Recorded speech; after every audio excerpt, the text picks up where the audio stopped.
Welcome back to this channel, and today I want us to talk about something very important that I've been getting questions on, and I feel it's really critical that you get prepared for it.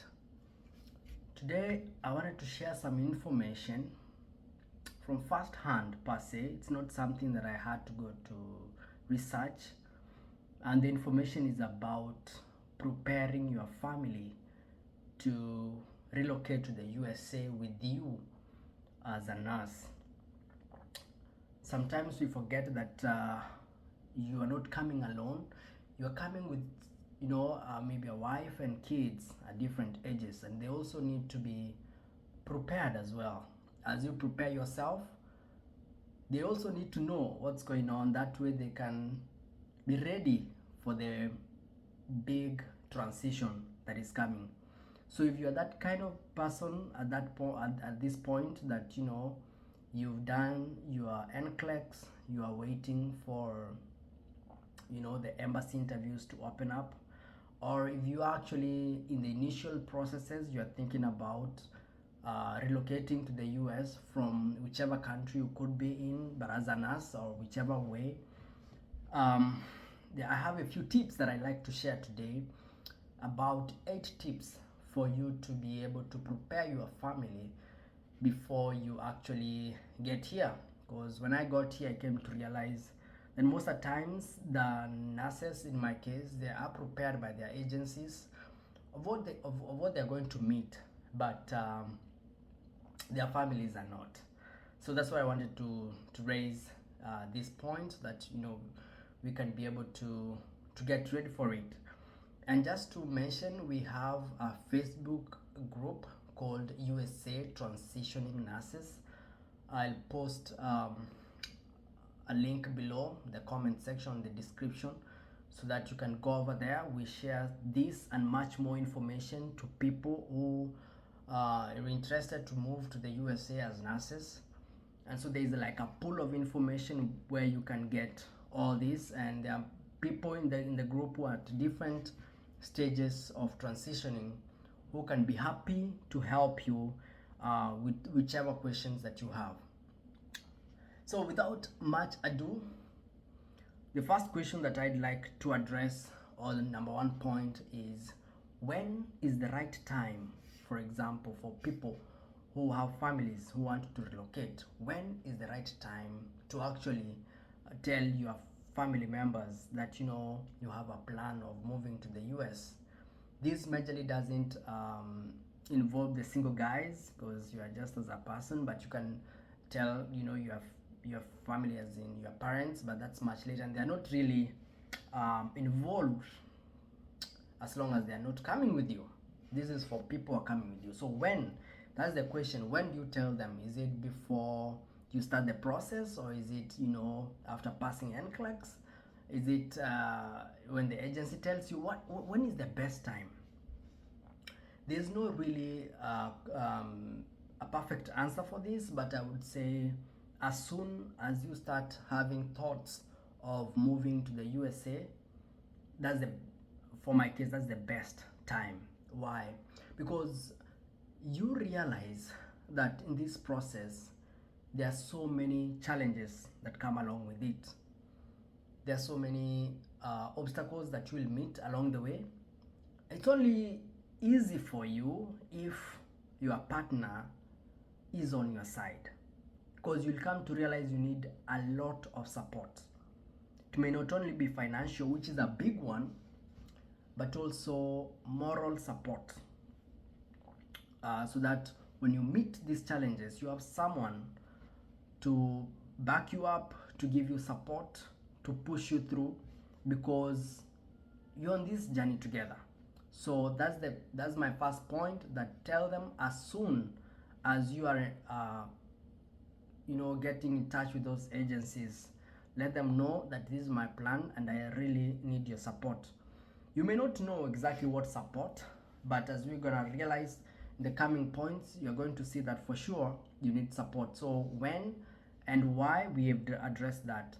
The next point, as to how you need to prepare your family to come here is because of financial support. This journey is expensive. Even if you have an agency that is supporting you, you need help financially. There are things that you need to shoulder on, there are things you need to finance by yourself. So with having that financial support in mind, when you as a husband or wife is deciding to save money, for example, your partner will be on the same page to save as well with you or to support you in saving, because you don't want to be trying to save and this other guy, he's not even aware of what's going on. So he or she, for most part, let me tell you, I've seen it's mostly ladies who come here, and for sure I know of a few cases where they've had challenges with their spouses throughout the journey of coming, and not judging anybody, but sometimes it's because there was no clear communication from the word go. So you need support as far as finances are concerned. You may never know, your partner could be having a source of financial help that could come in handy. Another point that you need to address as a family is deciding your career path. As the person who is not going in as a nurse, what I mean is this: if I'm going to the USA, if I'm moving to the USA as a nurse, my wife needs to decide her career path well beforehand, because you'll come to notice that most careers that we have back home, most of them, not saying all of them, most of them, once you come to the USA, you realize that they are null and void. So you don't want to be here 2 years in, 3 years in, only to realize that the papers I had in Kenya, they are not working. It's good you decide that career path early, before find out what am I going to do there. Okay, so this is something you sit down with your spouse and decide, what am I going to do there as the wife or as the husband, which job opportunities I can pick up, what skills I can learn. Because for example, give you a very real example, salons here, you know, your ladies go in to get their hair made, they are way expensive. If you come in with a skill, you know, to make hair, to plait hair or do some braids, I'm telling you, you'll make a kill, because not many people know how to plait, for example, African hair. So you will get ready market, and you will get a good source of income that you can do, for example, at the comfort of your home, or go to somebody else's house in your own time. So find out what exactly do I need, what am I going to do there as far as the career path is concerned. And if, for example, you're doing a course that you have researched and realized that it's still marketable in the USA, I want you to think about having your courses getting what do we call this, evaluated. The course evaluation, we have organizations like WES that evaluates people's courses all over the world and gauges them on how they fare in the USA market. So that's something you need to do to know, especially as you move closer to after passing your NCLEX. You're waiting for the interviews to open up.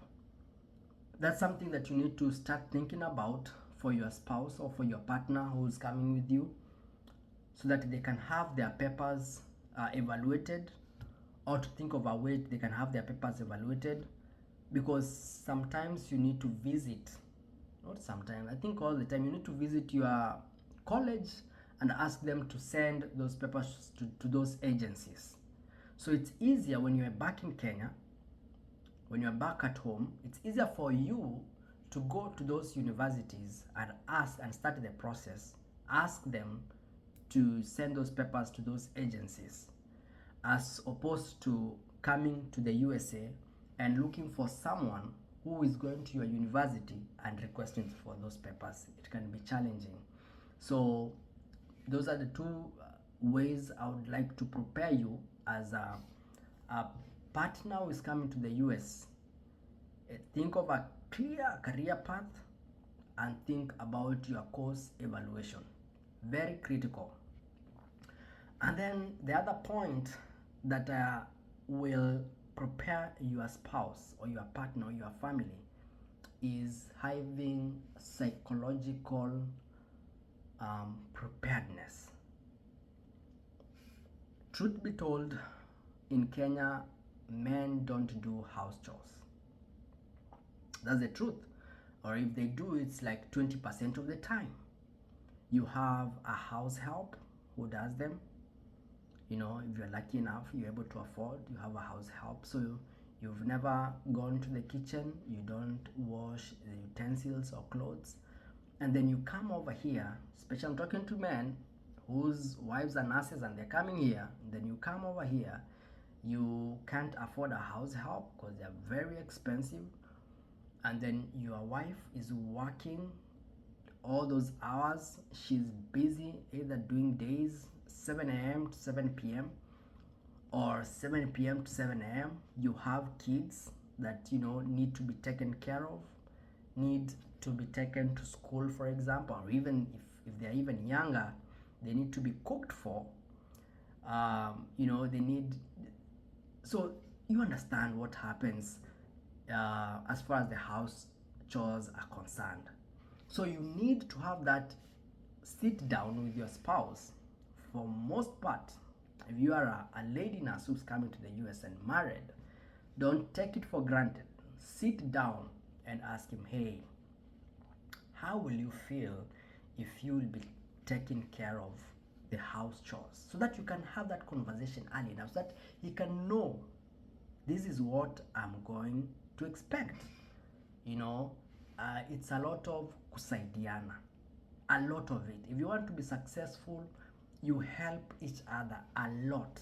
So you drop down all that which we've been raised to know about men roles and ladies roles. You drop it and you come in and you'll come to realize that maybe back home you are the sole provider, you're the breadwinner. You come here and you realize now the tables are turning. Now it's your wife who's the sole breadwinner, who's bringing in the money. How are you going to handle that? Psychological preparedness is very important because you don't want to get here and realize that you have no power, in the sense that you have no resources as you used to. Now you're required to be in the kitchen and feel humiliated because it's gonna stress you up.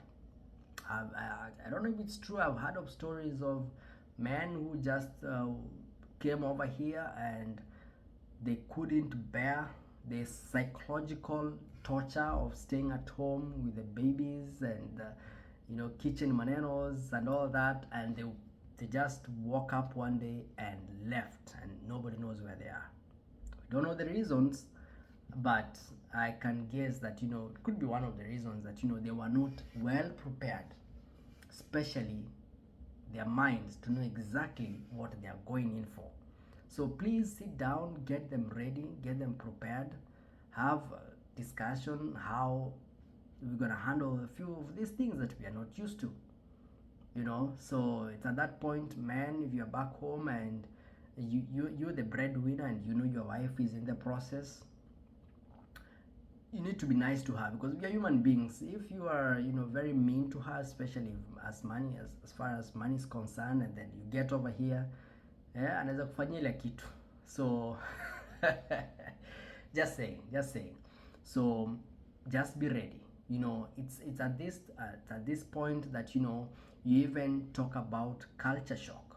We get prepared with those agencies. They tell us this is going to happen. Be ready for your culture shock. Share that with your spouse. Let them also know there are things that are going to be different. For example, kama wewe ni mtu wa ugali, unapenda kufinya ile kitu, you won't get that the flour that we use back home the exact way. We have it, but it doesn't come close to what we used to get back home. So there's some dressing, food, how the perception of people here, it's so different. So people need to get ready again psychologically. If you have kids, they need to know, do your research. Basically, the schools are different. They'll be required to talk they'll be required to talk English in school because there's no Swahili. Okay, so you get to prepare your kids early enough, have them learn to talk fluent English, to understand. Let them know in the back of their minds that where we are moving to, we need to be ready as far as this is concerned. Another point I think is the last one is, we as nurses, when we come here, the agencies tell us to learn to know how to drive, have a valid driving license, do lots of practice. If you don't have a car back home, get someone, borrow a car, do lots of practice, put in the hours so that when you get here, it can be easy for you. And I'm going to suggest that you transfer that responsibility also to your spouse. Let them know how to drive.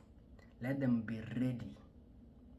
Especially if you are a gentleman and you know how to drive and your wife does not, put her to school or whichever way, let her get ready, because you'll come to realize you need her or you need him to know to drive. That's the only way of moving from point A to point B over here. The most convenient way you'll realize you will need to go for shopping when your partner is maybe asleep, or when she's working, or when he's working. You need to drop kids to school or bring them back from school. So you need to know how to drive. You can't just stay there, and you don't want to be here, you don't want to move here and wait for 2-3 years before you get the confidence to drive. So that's the preparation that we are talking about, especially if you are waiting during this retrogression period. Get your spouse to driving school. Let them have their valid driving license. That way, when you get here, you are ready to hit the road. So I believe that's all I have. But as a summary, let your family know as soon as possible, as soon as you start, because that they can help you. We've learned why you need to let them know, because you need help. You don't need resistance. You need financial help. You need moral support. You need, for example, if you're a lady and you are studying, you need your husband to come in, take care of the kids, so that can give you ample time to study for your NCLEX. So you need to let them know early enough. You need that support. And we've talked about choosing a career path, and knowing exactly what you're going to do when you get here. Know that when you're back home. Let it be clear. Do your research and all that. And then about psychological preparedness, house chores, culture shock and all that. And then we finish with driving. So all in all, do research. We are lucky that it's 2023. We can access YouTube, we can access the internet, we can access people who are here. Find out. Just go in, DM somebody who came in with the wife. For example, if the wife is the one who is working, ask, hey, your husband, how did he manage to cope with this situation? What did he do? Find out. Do lots of research. Go to YouTube. Find out schools, how the schools are run. Find out driving, how driving is learned, the living conditions. When you are the partner who is not reading for NCLEX, take that role. Do lots of research. Don't be just sitting at the back and waiting. Then you get here, come to realize I should have done a few things earlier, because all you need to do is you need to settle as soon as possible so that you can hit the road as soon as possible. So that's all I have for today. Remember, we have our Facebook page called USA Transitioning Nurses. Go over there and find out all the information that we have laid down for you to get you ready to move to the US. Let me know if there's anything else that you'd like me to comment on or to to share about in the comment section. And please like the page, subscribe, and even share to your friends and family. You could be helping somebody a big deal. Until next time, peace.